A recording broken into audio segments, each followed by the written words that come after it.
रामकृष्ण हरी. श्री तुकाराम महाराज गाथा भाष्य अभंग 85.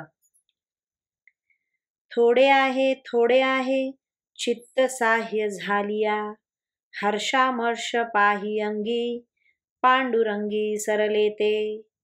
अवघ्या साधनांचे सार न लगे फार शोधावे, तुका म्हणे लटिके पाहे सांडी देह अभिमान.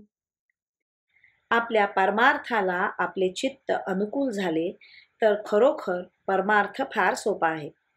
ज्यांच्या चित्तात कोणत्याही विषयापासून सुख किंवा दुःख निर्माण होत नाही ते पांडुरंगाच्या स्वरूपाचे ठिकाणी प्राप्त होऊन धन्य झाले. चित्त अनुकूल असणे व सर्व द्वंद्वांचा त्याग करणे हेच सर्व साधनांचे सार आहे. या वाचून अधिक साधने शोधावी लागत नाहीत. तुकाराम महाराज म्हणतात, हा सारा प्रपंच मिथ्या आहे असे जाण व देहाविषयीचा अहंभाव टाकून दे. रामकृष्ण हरी. श्रीकृष्णार्पणमस्तु.